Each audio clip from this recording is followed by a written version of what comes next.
Olá, sejam todos muito bem-vindos. Eu sou o pastor Alexandre Silva e nós estamos juntos no canal O Bom Pastor e juntos também nessa série de mensagens falando sobre o reino de Deus, a sua justiça, o seu poder, sua graça e a manifestação desse reino em nós e através de nós. Esse reino que está no aqui e agora, não está no passado, não está no futuro, está aqui e agora, esse reino que está dentro de nós, esse reino que nos foi dado gratuitamente pelo Senhor Jesus Cristo, o rei deste reino, aquele que governa esse reino sobrenatural, e esse reino está avançando, crescendo e vai encher a terra, mas quer impactar o seu coração, sua casa e a sua família. Estamos falando sobre a cultura do reino.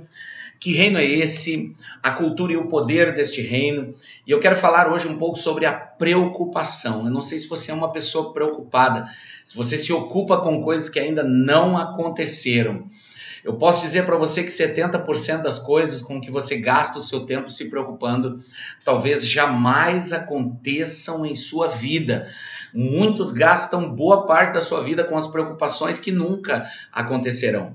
Agora o Senhor nos chama em seu reino a descansarmos em seu amor, em suas promessas, em sua palavra e descansarmos nele, na pessoa do Senhor.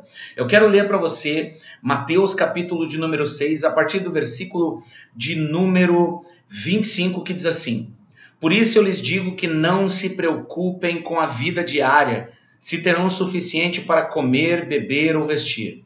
A vida não é mais do que a comida e o corpo não é mais do que a roupa. Observem os pássaros, eles não plantam, não colhem e nem guardam alimento em celeiros, pois o seu Pai Celestial os alimenta. Acaso vocês não são muito mais valiosos que os pássaros? Qual de vocês, por mais preocupado que esteja, pode acrescentar ao menos uma hora à sua vida? E por que se preocupar com a roupa? Observem como crescem os lírios do campo. Não trabalham nem fazem roupas. E, no entanto, nem Salomão em toda a sua glória se vestiu como eles. E se Deus veste em tamanha beleza as flores silvestres que hoje estão aqui e amanhã são lançadas ao fogo, não será muito mais generoso com vocês, gente de pequena fé. Portanto, não se preocupem dizendo o que vamos comer, o que vamos beber, ou o que vamos vestir. Estas coisas ocupam o pensamento dos pagãos, mas seu Pai Celestial já sabe o que vocês precisam. Busquem, pois, em primeiro lugar o reino de Deus e a sua justiça, e todas estas coisas serão acrescentadas. Não se preocupem com o amanhã, pois o amanhã terá as suas próprias inquietações. Bastam para hoje os problemas desse dia. Não se preocupe, não se preocupe. Jesus aqui, e o tema desse ensino, aqui Jesus está falando sobre preocupações. Não se preocupe com o que vai vestir, comer, o que vai beber. Jesus está nos ensinando algo profundo sobre descansar na promessa e no amor do Pai. Agora é importante entendermos o contexto de como Jesus está nos chamando para confiarmos nele. Nos versículos anteriores, Jesus ele nos ensina sobre o dinheiro e os bens. Lá diz assim no versículo 19: Não ajuntem tesouros aqui na terra, onde as traças e a ferrugem os destroem, os ladrões arrombam a casa e podem furtá-lo. Ajuntem tesouros nos céus, onde nem a traça nem a ferrugem podem corroer ou consumir, e os ladrões eles não podem roubar. Porque onde estiver o seu tesouro, ali também estará o seu coração. Jesus não está falando sobre os bens, sobre não ter algo bom, Jesus não está falando sobre a propriedade particular, não é sobre isso. Ele está falando onde está o nosso coração. E aqui, para entender isso, nós precisamos voltar um pouco no tempo, na cultura da época, porque quando Jesus fala sobre a preocupação ali no versículo 25 em diante, que como Deus alimenta os pássaros, como Deus veste a erva do campo, Jesus está usando um modelo da época para que os seus discípulos e as pessoas pudessem entender naqueles dias. Primeiro ele fala sobre os senhores, primeiro ele fala sobre os bens, ele diz que aquilo não pode ocupar o nosso coração, porque pode se tornar um senhor em nossas vidas. E depois ele fala sobre Deus como Senhor, cuidando de nós, suprindo as necessidades mais básicas da nossa vida, onde nós confiamos que o Senhor não vai nos deixar com que nada falte, que o Senhor vai suprir todas as nossas necessidades. E aí essa ideia de Senhor está no centro deste ensino. Quem é o Senhor das nossas vidas? Quem cuida de nós? Quem é o Senhor em seu coração? Para quem você entregou o seu coração? Quem é dono do seu coração se torna o Senhor do seu coração. Se são as coisas que tem o seu coração, são as coisas que serão o Senhor em seu coração. Se é o dinheiro, ele será um Senhor em seu coração. Jesus, ele compara o dinheiro a Mamon. O dinheiro se tornou, o amor ao dinheiro se tornou como que uma entidade, e Jesus compara o dinheiro como um senhor que tem o poder de dominar as pessoas, de possuir o coração das pessoas e controlar as suas vidas.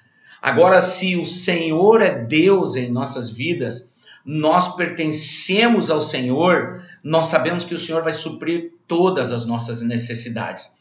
E usando essa metáfora de Senhor naqueles dias, o Senhor ele era dono de escravos, ele tinha escravos em sua casa. Mas a escravidão na época, no judaísmo, ela tinha normas, ela tinha leis e regras, inclusive essas leis estão lá no livro de Levítico, e que era obrigação do senhor, que era dono de um escravo, de suprir todas as necessidades dele. Se esse senhor não suprisse as necessidades do escravo, ele sofreria a pena, ele estaria quebrando a lei do Senhor. Então ele sofreria então com a lei de Deus, a lei iria julgá-lo por não ter tratado bem o seu Senhor. Então Jesus está dizendo que Deus é o nosso Senhor. E agora imagine Deus como um Senhor perfeito. Nós como pertencendo a Ele, sendo seus, de propriedade exclusiva dele, Ele não irá suprir as nossas necessidades? Ele não nos dará aquilo que é necessário para a vida? Ele não irá nos dar aquilo que é necessário diariamente, como Jesus termina dizendo, não se preocupe com o dia de amanhã. Agora, se o dinheiro for o Senhor em nossas vidas, aquilo que os nossos bens se tornarem um Senhor em nossas vidas, haverá preocupação e medo pela perda, pelo dano, por desvalorizar, e aquela corrida frenética por mais e mais e mais e mais e mais. Agora, se o Senhor é Deus em nossas vidas, se nós pertencemos ao Senhor, nós podemos descansar que o Senhor irá suprir todas as nossas necessidades. Não deixe a preocupação consumir o seu coração. Não deixe a preocupação se tornar algo que domina, controla o seu coração, a sua mente, dia e noite. Não se preocupe com o dia de amanhã. Não permita que as coisas comecem a possuir o seu coração e controlar a sua vida. Seja verdadeiramente livre. O dinheiro, ele é realmente um ótimo empregado, mas ele é um péssimo patrão. Ele tem um propósito no reino de Deus, e o propósito do dinheiro no reino de Deus é a expansão deste reino. Patrocinar, abençoar, multiplicar os recursos do reino. Esse é o propósito do dinheiro no reino. O dinheiro é um grande servo no reino de Deus, para que esse reino continue crescendo, avançando, impactando, prosperando e abençoando vidas, lares e famílias. Eu creio que Deus, o Pai, deseja abençoar e prosperar os seus filhos de forma sobrenatural e poderosa. E aquilo que nós temos, ou aquilo que o Senhor nos dá como recurso, é uma semente poderosa no reino que vai se multiplicar sem limites, sem precedentes em sua vida, em sua casa e em sua família. Vai abençoar a obra missionária, vai gerar recurso para o alcance de pessoas, famílias e nações. O dinheiro, ele vai trabalhar a nosso favor, ao favor do reino de Deus, para que a expansão desse reino possa tocar vidas, tirar pessoas de circunstâncias adversas, análogas, libertando pessoas da miséria, impulsionando pessoas para uma vida nova. Esse é o propósito, investindo em projetos, planejando o futuro de crianças e adolescentes, treinando crianças e adolescentes Eu creio que esse é o propósito. Enquanto isso, nós descansamos no Senhor e confiamos que Ele é o Deus que supre todas as nossas necessidades por amor a Cristo Jesus. A preocupação não será mais o seu Senhor. O descanso no Senhor, a confiança no Senhor, a obediência, o amor, a graça, o favor, a bondade, a multiplicação, a provisão e a colheita se tornarão uma realidade em sua vida, em sua casa e em sua família, em nome de Jesus. Que Deus abençoe sua vida poderosamente, mas não saia do canal sem antes se inscrever aqui no canal, compartilhar, curtir, deixar o seu comentário, sua opinião, sua sugestão, aquilo que você entende por aquilo que foi ensinado hoje aqui, compartilhado com você. E compartilhe com mais pessoas. Quando você curte, compartilha. Quando você se inscreve no canal, o YouTube entende que esse conteúdo foi relevante para você e vai oferecer mais conteúdos aqui do canal O Bom Pastor, e vai estar oferecendo para mais pessoas, e conteúdos como esse vão chegar até você também. Que Deus abençoe sua vida poderosamente, em nome de Jesus.